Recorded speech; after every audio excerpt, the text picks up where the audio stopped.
بسم اللہ الرحمن الرحیم اللہم صلی علی محمد وآل محمد۔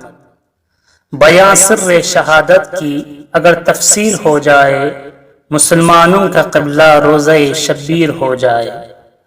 کربلا معلی کے مقدس اور تاریخی مقامات کی زیارت کے لیے آنے والوں کی سب سے پہلی نظر جس چیز پر پڑتی ہے وہ روزہ حضرت امام حسین علیہ السلام اور روزہ حضرت عباس علمدار ہے۔ سید الشہداء حضرت امام حسین علیہ السلام اور ان کے علمدار بھائی حضرت عباس علیہ السلام کا روزہ اس شہر کے لیے پیشانی پہ نگینے کی حیثیت رکھتا ہے۔ جب زائر ان مقدس مراقد کے سامنے کھڑا ہوتا ہے تو اسے کربلا میں رونما ہونے والا المناک حادثہ اور ہولناک مصیبت یاد آ جاتی ہے اور اس کی آنکھوں سے آنسو جاری ہو جاتے ہیں۔ زائرین جب حرم مبارک میں داخل ہونا چاہتے ہیں تو سب سے پہلے حرم کے کسی ایک دروازے پر کھڑے ہو کر اذن دخول یعنی حرم میں داخل ہونے کی اجازت طلب کرتے ہیں۔ اے ابا عبداللہ الحسین، کیا میں آپ کے حرم مبارک میں داخل ہو سکتا ہوں؟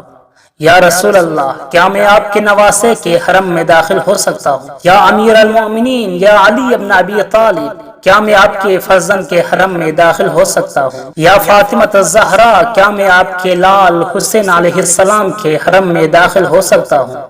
اذن دخول اور زیارت پڑھنے کے بعد زائر حرم میں داخل ہوتا ہے اور ضریح مبارک کا طواف کرتا ہے اور روزہ امام حسین میں اپنے لیے، اپنے والدین، بہن، بھائی، رشتہ دار، دوست، ہمسایہ اور جس نے دعا کے لیے کہا ہے ان سب کے لیے دعا کرتے ہیں۔ خصوصی طور پر حضرت امام حسین علیہ السلام کے گنبد کے نیچے سب کے لیے دعا کرتے ہیں، کیونکہ روایت میں ہے کہ اس گنبد کے نیچے جو بھی دعا کرے گا وہ ضرور قبول ہوگی اور یہ دعا کبھی رد نہیں ہوگی۔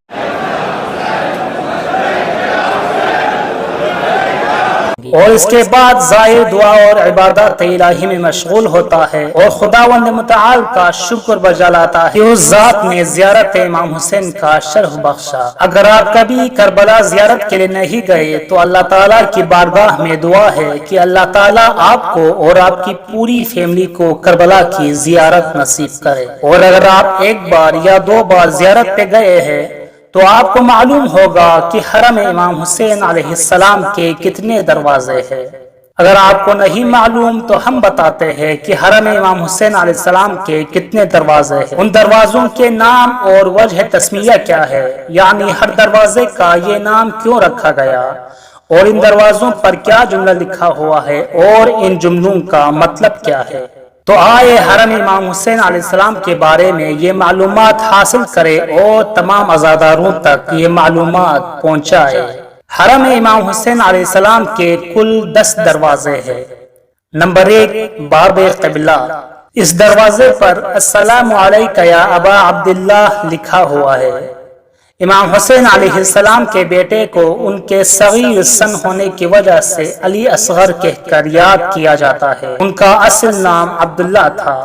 یہ دروازہ چونکہ قبلہ رخ ہے اس لیے اس دروازے کو باب قبلہ کا نام دیا گیا ہے۔ نمبر 2، باب الرجا۔ رجا کا مطلب ہے امید، اور اس دروازے پر السلام علیک یا شفیع المذنبین لکھا ہوا ہے۔ اس کا مطلب ہے اے گناہگاروں کی شفاعت کرنے والے آپ پر سلام۔ نمبر 3، باب قاضی الحاجات۔ اس کا مطلب ہے لوگوں کی حاجات پوری کرنے والا، اور اس دروازے پر السلام علیک یا سید شباب اہل الجنہ لکھا ہوا ہے۔ اس کا مطلب ہے اے جنت کے جوانوں کے سردار آپ پر سلام۔ نمبر 4، باب الشہداء۔ یہ دروازہ شہداء کربلا سے منسوب ہے اور اس دروازے پر السلام علیک یا ابا الشہداء لکھا ہوا ہے، جس کا مطلب ہے اے شہیدوں کے باپ آپ پر سلام۔ نمبر 5، باب الکرامہ۔ کرامت کا مطلب ہے عزت و وقار۔ اس دروازے پر السلام علیک یا ابن زمزم و صفا لکھا ہوا ہے۔ اس کا مطلب ہے اے زمزم و صفا کے بیٹے آپ پر سلام۔ امام زین العابدین علیہ السلام نے شام میں یزید کے دربار میں اپنا تعارف ان الفاظ سے کروایا تھا، انا ابن زمزم و صفا، یعنی میں زمزم اور صفا کا بیٹا ہوں۔ نمبر 6، باب السلام۔ سلام کا مطلب ہے امن و سلامتی، اور اس دروازے پر السلام علیک یا خامس اصحاب القصہ لکھا ہوا ہے۔ خامس کا مطلب ہے پانچواں، اور قصہ کا مطلب ہے چادر، اور اس پورے جملے کا مطلب ہے اے چادر تطہیر کے اصحاب میں سے پانچویں، آپ پر سلام۔ نمبر 7، باب السدرہ۔ سدرہ دیودار کے درخت کو کہتے ہیں۔ کچھ لوگوں کے خیال میں یہ بیری کا درخت ہوتا ہے۔ کسی زمانے میں اس مقام پر درخت لگا ہوا تھا اور زائرین اسی درخت کے ذریعے دروازے کو تلاش کرتے تھے۔ عباسی خلیفہ ہارون رشید نے اس درخت کو کٹوا دیا تھا۔ اس دروازے پر السلام علیک یا سدرۃ المنتہا لکھا ہوا ہے۔ اس کا مطلب ہے اے سدرۃ المنتہا تک جانے والے کے فرزند، آپ پر سلام۔ نمبر 8، باب السلطانیہ۔ اس دروازے کو کسی ترک سلطان، غالباً سلطان مراد چہارم نے تعمیر کروایا تھا، اس لیے اس کا نام باب سلطانیہ رکھا گیا ہے۔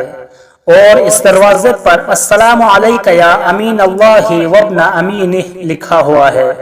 امین اللہ مولا علی علیہ السلام کا لقب ہے۔ اس جملے کا مطلب ہے اے اللہ کے امانت دار اور ان کے بیٹے، آپ پر سلام۔ نمبر 9، باب رأس شریف۔ رأس عربی میں سر کو کہتے ہیں۔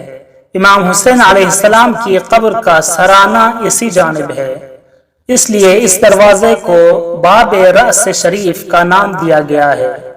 اور اس دروازے پر السلام علیک یا قتیل العبرات لکھا ہوا ہے۔ قتیل العبرات کا مطلب ہے جسے رلا رلا کر قتل کیا جائے۔ اس جملے کا مطلب ہے اے رلا رلا کر شہید کیے گئے مقتول، آپ پر سلام۔ نمبر 10، باب الزینبیہ۔